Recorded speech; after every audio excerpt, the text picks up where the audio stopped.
Hello बच्चों, forms of business organisation में हम लोगों ने जो 5 फॉर्म्स पढ़े थे, 5 में हमारा ये जो लास्ट टॉपिक है 5 कोऑपरेटिव सोसाइटी, जो लास्ट हमारा बचा हुआ है, इसे आज हम पढ़ेंगे। कोऑपरेटिव सोसाइटी क्या होता है? ये एक वॉलेंट्री एसोसिएशन होता है कुछ लोगों का। ये अपने ही जो लोग इसे फॉर्म करते हैं वो अपने ही वेलफेयर के लिए सोसाइटी को फॉर्म करते हैं। A cooperative society or organization is a voluntary association of individuals who associate together to promote their common interests। यानी ये voluntary association होता है, लोग अपनी विश के अनुसार इसमें आते हैं और इसके मेंबर बन जाते हैं। Of individuals who associate together, जो कि आपस में मिलके एक सोसाइटी फॉर्म करते हैं to promote their common interest. Common interest का मीन्स है कि वो अपने वेलफेयर के लिए, मेंबर के वेलफेयर के लिए ये सोसाइटी बनाई जाती है। ये कोऑपरेटिव सोसाइटी है। ये कुछ लोग आपस में आके मिलके उस सोसाइटी के मेंबर बन के अपने ही वेलफेयर के लिए फंड इकट्ठा करते हैं, फिर अपने कॉमन इंटरेस्ट के लिए वर्क करते हैं। ये ऐसी सोसाइटी होती है कोऑपरेटिव सोसाइटी। ये भी एक बिजनेस का ही फॉर्म है, बिजनेस ऑर्गेनाइजेशन का ये फॉर्म है। फीचर्स में अगर हम इसकी बात करें, सबसे पहले हम देख लेते हैं कि इसका रजिस्ट्रेशन, इसका फॉर्मेशन कैसे होता है। तो इसका रजिस्ट्रेशन वो इंडियन कोऑपरेटिव सोसाइटीज एक्ट 1912 के अकॉर्डिंगली होता है, इसी के अंडर में होता है। अगर इसमें रजिस्ट्रेशन इसमें कराना जरूरी होता है, इसके बिना इसकी फॉर्मेशन मानी नहीं जाती है। इंडियन कोऑपरेटिव सोसाइटीज एक्ट 1912, ये इम्पोर्टेंट है। अब इसके अगर हम फीचर्स की बात करें तो पहला है वॉलेंट्री एसोसिएशन। ये हमने पहले ही पढ़ लिया। ये एक वॉलेंट्री एसोसिएशन होता है, मीन्स कि जो लोग होते हैं वो अपनी इच्छा अनुसार आके इसमें ज्वाइन करते हैं for common interest of themselves. वो अपने ही वेलफेयर के लिए इसमें वर्क करते हैं, अपने ओन मेंबर्स के वेलफेयर के लिए। ओपन मेंबरशिप का मीन्स क्या है कि यहाँ पे किसी प्रकार की कोई रिस्ट्रिक्शन नहीं होता है, कोई बाउंडेशन नहीं होता है एंट्री पे। जो भी मेंबर आना चाहे इसका मेंबर बन सकता है। नो रिस्ट्रिक्शन और एंट्री, यानी एंट्री पे यहाँ कोई रिस्ट्रिक्शन नहीं होता, कोई पाबंदी नहीं होती। इसकी जो मेंबरशिप होती है वो ओपन होती है। सेपरेट लीगल एंटिटी का मीन्स क्या है कि जो कोऑपरेटिव सोसाइटी होता है वो अलग होता है, जो इसके मेंबर्स होते हैं उसकी जो आइडेंटिटी होती है अलग होती है। Life of organisation is not affected by joining और लिविंग ऑफ इट्स मेंबर्स। यानी जो लाइफ होती है ऑर्गेनाइजेशन की उसका कोई इफेक्ट नहीं पड़ता। अगर कोई मेंबर्स, उसका सोसाइटी का कोई मेंबर डेथ हो जा रही है उसकी, या कोई इंसॉल्वेंसी इंसैनिटी जैसी प्रॉब्लम आ जा रही है, तो इसका ऑर्गेनाइजेशन पे कोई भी इफेक्ट नहीं पड़ता है। वो जो ऑर्गेनाइजेशन है, कोऑपरेटिव सोसाइटी है, वो आगे कंटिन्यू रहेगी। सेपरेट लीगल एंटिटी का मतलब ही यही होता है कि जो कोऑपरेटिव सोसाइटी होगी वो सेपरेटली वर्क करेगी, वो अपने अकॉर्डिंगली वर्क करेगी। वो चाहे तो किसी मेंबर पे केस भी कर सकता है और कोई मेंबर भी चाहे तो उस पर केस कर सकता है। It can hold property in its own name. जो प्रॉपर्टी जो होल्डिंग होती है वो उसी के नाम पे होगी, सोसाइटी के नाम पे होगी, क्योंकि इसका सेपरेट लीगल एंटिटी है। नेक्स्ट जो इसका फीचर है वो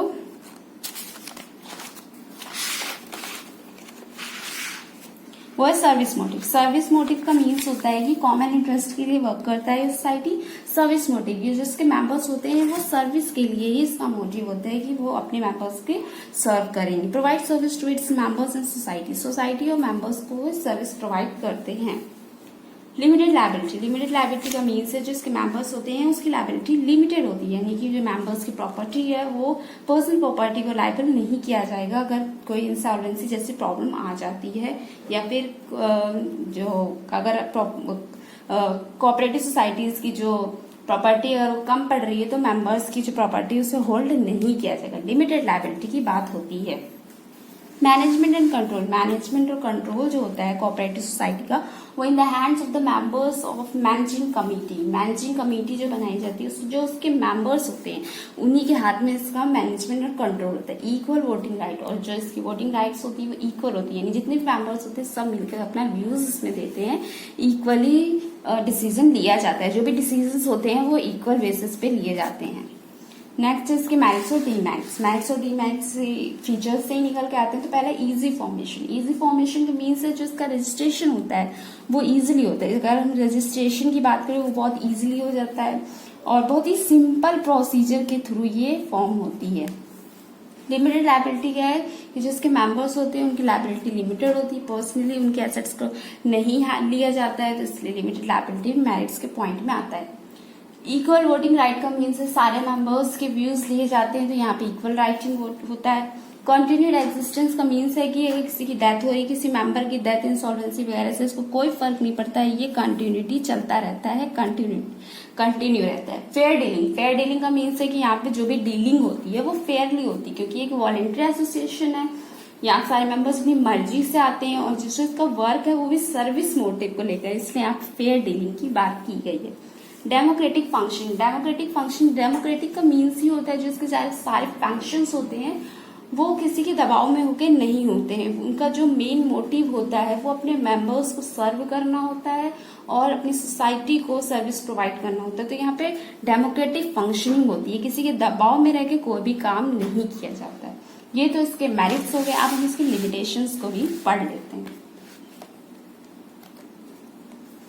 पहला है limited financial resources. Limited financial resources का क्या मीन्स है कि जो जितने भी मेंबर्स इसके मेंबरशिप में हैं, कोऑपरेटिव सोसाइटीज में जितने भी मेंबर्स होते हैं वही सारा अपना फाइनेंशियल रिसोर्सेज वही सारा इकट्ठा करते हैं। जो भी फंड होता है वो शेयर्स को इश्यू करके या जैसे भी फंड इकट्ठा करते हैं उनका बहुत लिमिटेड हो जाता है, क्योंकि बाहर से कहीं से लोन नहीं लेते हैं, तो जितना भी वो इकट्ठा कर रहे हैं फंड सिर्फ वही एक सोर्स है। तो यहाँ पे सोर्स ऑफ फाइनेंस कम होने की वजह से ही लिमिटेड फाइनेंशियल रिसोर्सेज पॉइंट इसके डीमेरिट या लिमिटेशन में रखा गया है। लैक ऑफ सीक्रेसी का मीन्स है कि जो यहाँ की जो मेंबरशिप होती है वो ओपन होती है। ओपन होने का मतलब क्या है कि कोई भी मेंबर्स आ सकता है, कोई भी मेंबर्स जा सकता है कभी भी। तो यहाँ जो सीक्रेसी होती है वो नहीं बनी रह पाती है। नेक्स्ट है पॉसिबिलिटी ऑफ कॉन्फ्लिक्ट्स, क्योंकि सबके मेंबर्स के जो ओपिनियंस होते हैं वो डिफरेंट होते हैं। ओपिनियंस अलग होने की वजह से क्या होता है कि जो भी डिसीजन लिए जाते हैं उनमें कहीं ना कहीं कॉन्फ्लिक्ट्स होने के चांसेस होते हैं। तो यहाँ पॉसिबिलिटी ऑफ कॉन्फ्लिक्ट बेस का एक लिमिटेशन।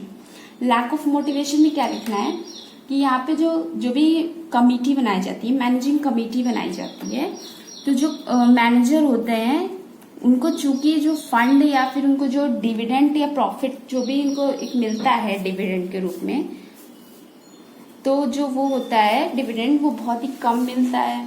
ये एक सर्विस मोटिव के लिए वर्क किया जा रहा है, इसलिए तो उनको कोई मोटिवेशन नहीं मिलता। क्योंकि अगर मैनेजर को ही मोटिवेशन नहीं मिलेगा तो आगे मेंबर्स भी मोटिवेट नहीं होते। यहाँ पे लैक ऑफ मोटिवेशन है।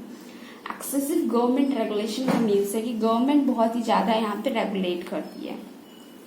ये डीमेरिट के पॉइंट में इसलिए लिखा गया है क्योंकि कभी ना कभी जब गवर्नमेंट रेगुलेट करती है, अगर वो टैक्स के हम फॉर्म में देखें या कि सब्सिडी प्रोवाइड तो करती है पर वो टैक्स भी बहुत ज्यादा चार्ज करती है, अपने रूल्स रेगुलेशंस को भी वहां लगा देती है। तो ये सारे जो पॉइंट्स होते हैं वो एक्सेसिव गवर्नमेंट रेगुलेशन को और भी ज्यादा बढ़ावा देते हैं। तो ये जो गवर्नमेंट की प्रॉब्लम, जो गवर्नमेंट के कारण प्रॉब्लम्स हो जाती हैं, इस कारण इसे लिमिटेशन या डीमेरिट में रखा गया है इस पॉइंट।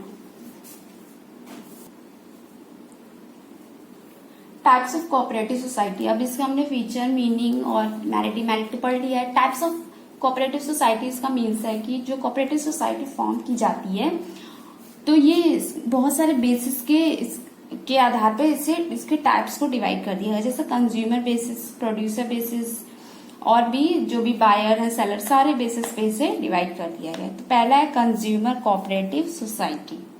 कंज्यूमर कोऑपरेटिव सोसाइटी, चूंकि नाम से ही पता चला ये सोसाइटी कैसी है, कंज्यूमर्स के द्वारा ऑर्गेनाइज्ड की जाती है। इसका जो ये ऑर्गेनाइज्ड क्यों की जाती है? To avoid exploitation by the middleman. जो कंज्यूमर होते हैं वो चाहते हैं कि हमारा मिडिलमैन से एक्सप्लॉयटेशन ना हो, यानी कि वो मिडिलमैन से बच के रह पाए। क्या होता है कि जो मिडिलमैन के कारण उनको ज्यादा देना पड़ता है पैसे कोई भी सामान लेने के लिए, तो ये क्या होता है, इसे अवॉइड करने के लिए कंज्यूमर कोऑपरेटिव सोसाइटीज को फॉर्म किया गया। इसका एम होता है supply of consumer good and service at fair prices end of high quality. Consumer goods की सप्लाई करना, कैसे सप्लाई करना, फेयर प्राइसेस पे और हायर क्वालिटी, और इसका क्वालिटी भी कैसा होना चाहिए, हाई होना चाहिए। नेक्स्ट है प्रोड्यूसर कोऑपरेटिव सोसाइटी। प्रोड्यूसर का मीन्स है कि ये ऑर्गेनाइज्ड की जाती है प्रोड्यूसर्स के द्वारा। कैसे प्रोड्यूसर्स? स्मॉल प्रोड्यूसर्स होते हैं, अब कुछ प्रोड्यूसर्स ऐसे होते हैं जिनके पास कैपिटल की कमी होती है, मटेरियल की कमी है, या फिर उनके पास इतनी ज्यादा फैसिलिटीज नहीं है कि वो अपने प्रोडक्ट को मार्केट में उतार सकें। तो to provide capital, material, equipments, ये सारे प्रोवाइड करने के लिए सोसाइटी बनाई जाती है। इसका एम होता है to fight against big capitalist. जो भी बड़े बड़े कैपिटलिस्ट होते हैं इनसे ये कॉपरेट कर सके, इनसे फाइट कर सके, यही होता है इनका एम, प्रोड्यूसर कोऑपरेटिव सोसाइटी का। थर्ड है credit cooperative society. Credit cooperative society के नाम से भी हमें पता चल रहा है ये एक ऐसी कोऑपरेटिव सोसाइटी है जो कि क्रेडिट या फिनेंशियली हेल्प प्रोवाइड करने के लिए, लोन प्रोवाइड करने के लिए बनाई जाती है। To provide financial help in the form of the loan, loan के फॉर्म में फिनेंशियली हेल्प प्रोवाइड करने के लिए एक सोसाइटी बनाई गई है। Funds pooled by the members contribution, इसका जो भी फंड है, जो लोन प्रोवाइड किया जाता है, वो जो फंड है वो कैसे इकट्ठा होता है, मेंबर्स के कंट्रीब्यूशन से। जितने भी मेंबर्स हैं सब एक इक्वल शेयर में कंट्रीब्यूशन देते हैं और इसी की तरफ फिर वो लोन के फॉर्म में जिससे भी वो हेल्प चाहिए होती है उससे वो फाइनेंशियली हेल्प प्रोवाइड करते हैं। इसका एम होता है protection from the money landers. यानी मनी लैंडर्स क्या होता है कि अगर आप मनी लैंडर्स से पैसे लेने जाएंगे तो वो एक तो ज्यादा इंटरेस्ट चार्ज कर लेते हैं, इंटरेस्ट उनका हाई होता है। इंटरेस्ट क्या होता है, हाई रेट होता है। और जो उनका जो लोन प्रोवाइड करते हैं उसमें भी काफी सारी लिमिटेशंस हो जाती हैं कि आपको इतना ही लोन मिलेगा एक फिक्स्ड रेशियो में, या तो आप इसको ऐसे ही यूज कर सकते हैं। बहुत सारी इसमें पाबंदियां लगा दी जाती हैं। तो उन सब से प्रोटेक्शन के लिए क्रेडिट कोऑपरेटिव सोसाइटी को फॉर्म किया गया है। मार्केटिंग कोऑपरेटिव सोसाइटी, फोर्थ है मार्केटिंग कोऑपरेटिव सोसाइटी में क्या होता है, मार्केट को बढ़ाने के लिए एक सोसाइटी फॉर्म की जाती है। स्मॉल प्रोड्यूसर्स क्या होते हैं, अपने सामान को बेच नहीं पाते, मार्केट तक ले नहीं जा पाते हैं, जिनके कारण उन्हें काफी कम प्रॉफिट मिलता है, क्योंकि यहाँ पे क्या होता है मिडिल मैन्स के कारण उनका काफी घाटा हो जाता है। To sell output of small producers at profit, यानी प्रॉफिट में बेचने के लिए स्मॉल प्रोड्यूसर्स का जो भी आउटपुट आता है वो उनसे खरीद लेते हैं, जो भी ये सोसाइटी के मेंबर्स होते हैं, फिर उसे जाके मार्केट में अच्छे दामों पे बेच देते हैं। फिर जो भी प्रॉफिट होता है उसका एक अच्छा खासा रेशियो वो स्मॉल प्रोड्यूसर्स को दे देते हैं। इससे क्या होता है, आउटपुट इज पूल्ड यानी इकट्ठा किया जाता है, output in sold according to market condition, market के कंडीशंस को देखकर ही बेचा जाता है, ताकि जब मार्केट अच्छी कंडीशन में हो, अच्छा रेट चल रहा हो, तभी उसको बेचे, आगे चल के उसे हम स्मॉल प्रोड्यूसर्स को प्रॉफिट ही मिले, उनका लॉस ना हो कभी। नेक्स्ट है फार्मर्स कोऑपरेटिव सोसाइटी।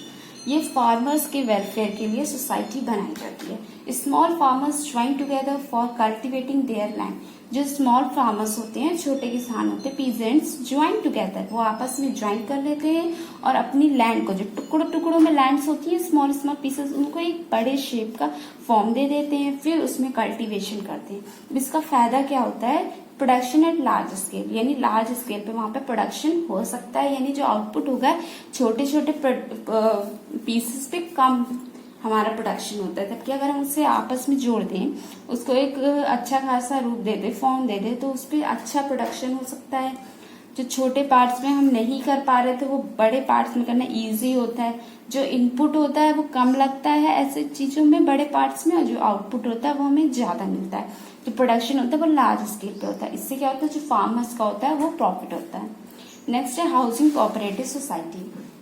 ये हाउस प्रोवाइड करने के लिए कोऑपरेटिव सोसाइटी बनाई गई है। ये क्या होता है, जिनके पास हाउसिंग फैसिलिटीज नहीं है तो उनको क्या होता है, अलॉट किए जाते हैं। ये जो सोसाइटी बनती है ये डायरेक्टली कॉन्ट्रैक्ट होता है उसका लैंड अथॉरिटी से। ये क्या होती है, जो भी लैंड डेवलपमेंट अथॉरिटी होती है उनसे कॉन्ट्रैक्ट में रहती है, उनसे ये फ्लैट्स वगैरह है और जो भी लैंड वगैरह है वो तो ले ही लेती है, साथ में फिर इसे जो भी लोगों को जरूरत पड़ता है उसे ठीक तरीके से फिर प्रोवाइड करती है। टू अलॉट और प्रोवाइड फ्लैट्स और houses, land allotted to the societies by land authority, यानी लैंड अथॉरिटी ही ना अलॉट करते हैं, फिर ये आगे चल के लोगों को फ्लैट और हाउसेस प्रोवाइड करते हैं अकॉर्डिंगली जैसा भी लैंड अथॉरिटी के रूल्स रेगुलेशंस में होता है।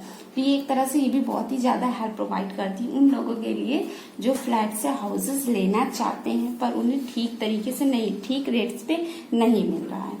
तो तो ये सारे इसके टाइप्स हो गए। Types of cooperative society 6 types के थे, ये इंपॉर्टेंट है। कोऑपरेटिव सोसाइटी के फीचर्स और टाइप्स, फीचर्स और उसके जो मेरिट डिमेरिट इतना इंपॉर्टेंट नहीं है, जबकि ये सारे इंपॉर्टेंट है।